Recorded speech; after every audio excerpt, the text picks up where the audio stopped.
Welcome to this demonstration video. This is a piece of work that we're doing on behalf of the World Federation of Haemophilia. In particular, it's on behalf of the Laboratory Sciences Committee. My name's Steve Kitchen. I'm a laboratory scientist, currently a member of the Laboratory Sciences Committee. The chair of the committee is Dr. Sukesh Nair from Vellore, India. He's also had some input into this piece of work. We'll be demonstrating some methods and techniques that are described in some detail in our laboratory manual. I'm very pleased that this manual is available for free. It can be downloaded either as a single document, the full manual, or in fact in individual sections. We've set it up now on the website so that it's possible to select an individual method. So it's available on the World Federation of Haemophilia website. I think you know the address, www.wfh.org. And of course you also know that WFH is an international organisation, and so I'm also very pleased that we have available the manual in a number of different translations.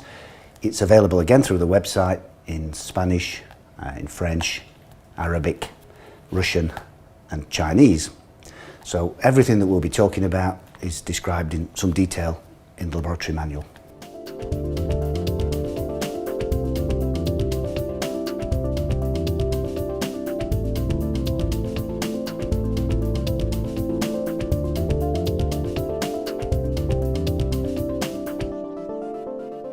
So there are some important components of the inhibitor assay.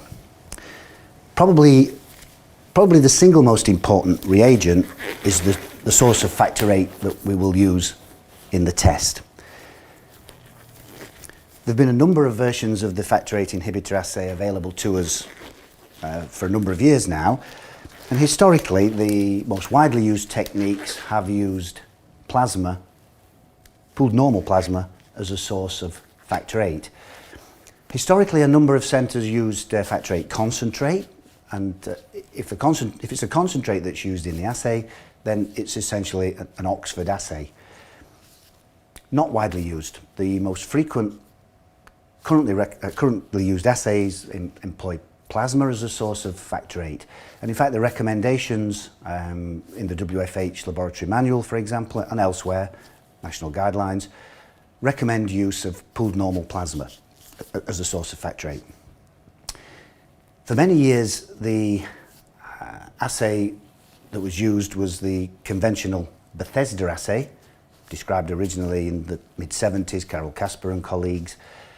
And this was used for many years, but people became aware that there were some issues with this assay, and it's subsequently improved.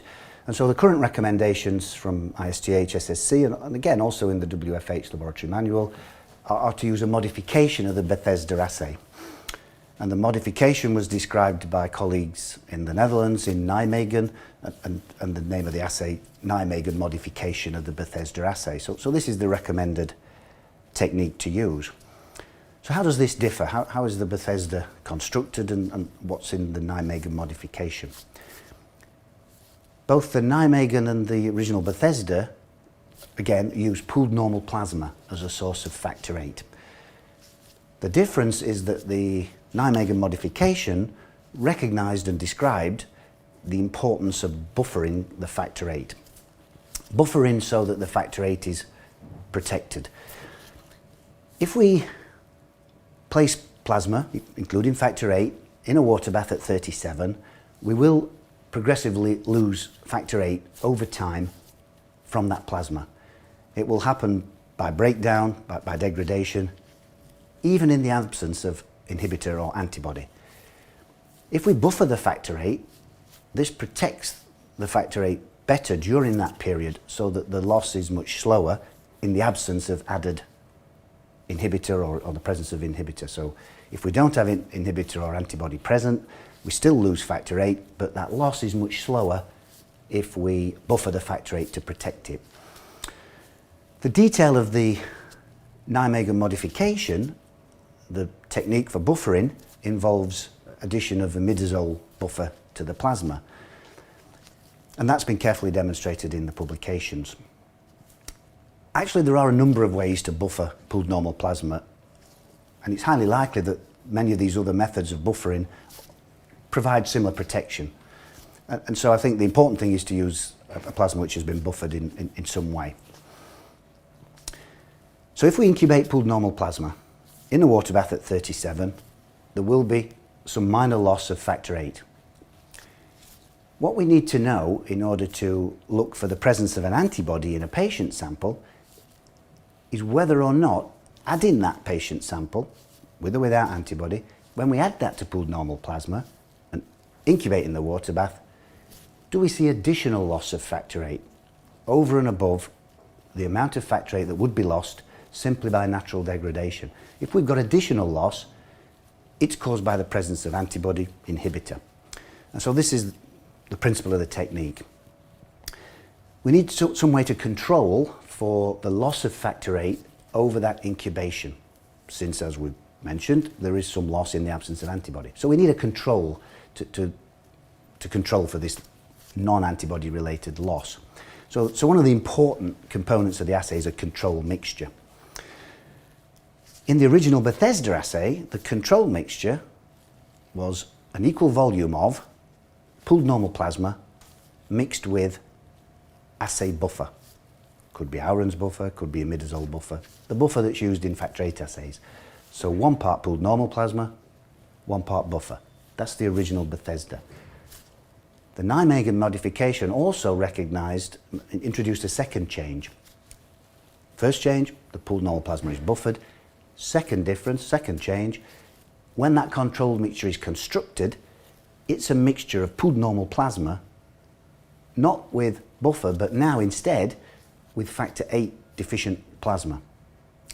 And you can imagine that this makes the control mixture more similar to the patient mixtures. Patient samples are not buffer, patient samples are very frequently severe haemophilia patient samples. So again, very similar to factor VIII deficient plasma. So we need a source of pooled normal plasma. And this can be, a number of materials can be used. Some centres prepare this locally as a pooled normal plasma, pooling citrated plasmas from healthy normal subjects, and that's acceptable. If this is done, then it's important to buffer this preparation for the reasons we've mentioned.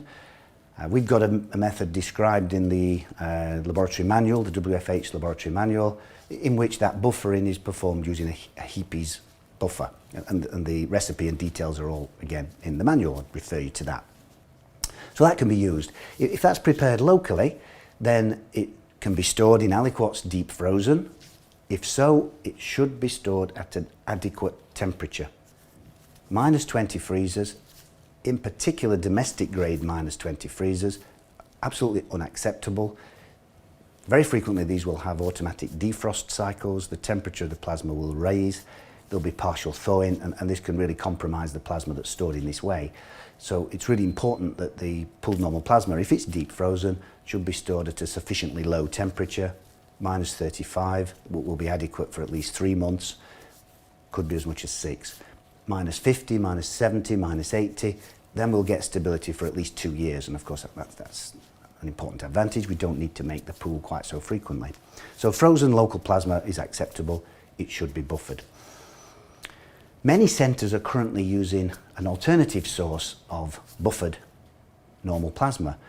Many centres use the pooled normal plasma that's available to them already commercially and being used in, for example, factor VIII assays. When we calibrate a factor VIII assay, we use a reference plasma. Very frequently, most frequently, a commercial material. It's been lyophilized, reconstituted for use, of course. But those commercial plasmas are also carefully buffered. Not usually buffered with the exact regime that's recommended in the Nijmegen modification, but nevertheless buffered for a similar reason, to protect the factor VIII, to introduce more stability once the sample is reconstituted. And again, many centres are using these successfully in factor VIII inhibitor assays. So I think there are a number of options. So we have, just now for the assay we're about to perform, some pooled normal plasma, buffered pooled normal plasma. In order to construct a control material, a control mix, we need a source also of factor VIII deficient plasma. And that can be, usually is, the same factor VIII deficient plasma which is used in factor VIII assays. However, there is an absolutely essential feature, and that is that we need to have a normal concentration of von Willebrand factor present in the factor VIII deficient plasma.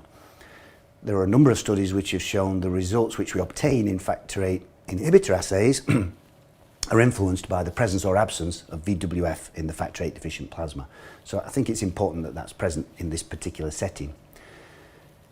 The other features that are important for the factor VIII deficient plasma would be the same ones relevant to a factor VIII assay.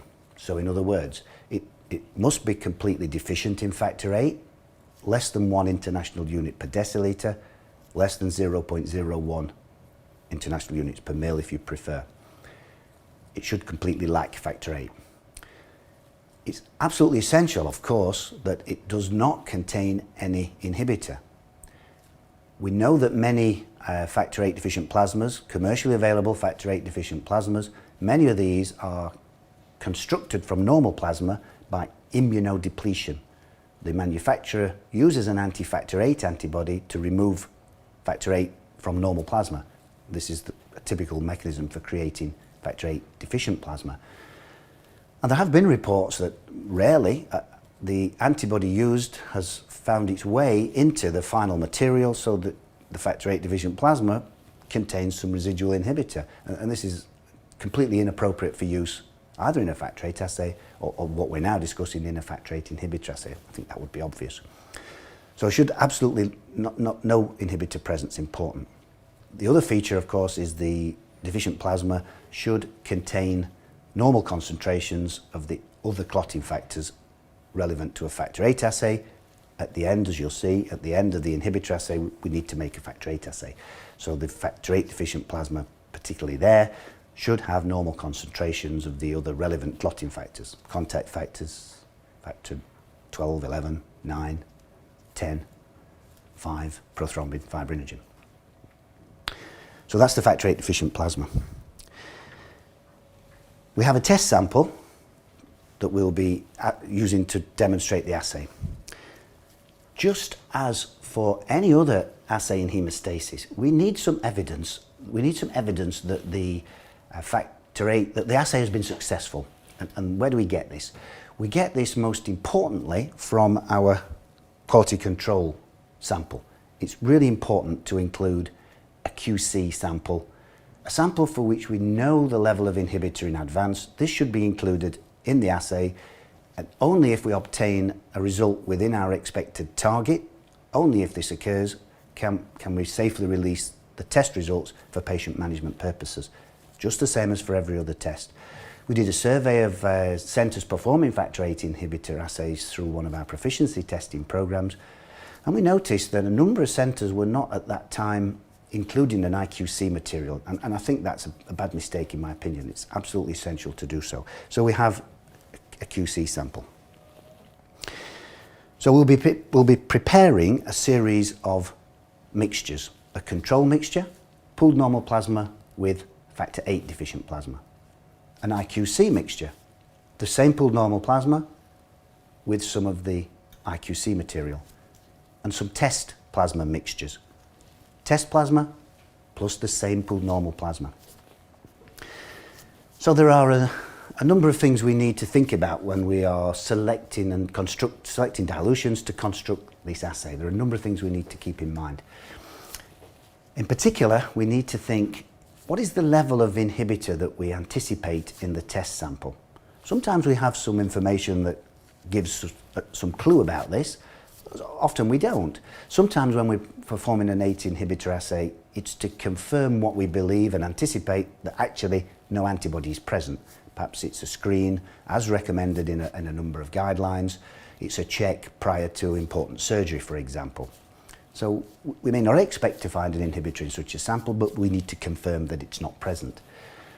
We may be monitoring a patient who we know to have an inhibitor in the past, perhaps a patient who's undergoing immune tolerance induction, or perhaps a patient where we want to check the level prior to a procedure in order to inform clinical decisions about which products should be considered. So sometimes we know some information in advance, and that we should take into account when we construct the assay. It will save us some time.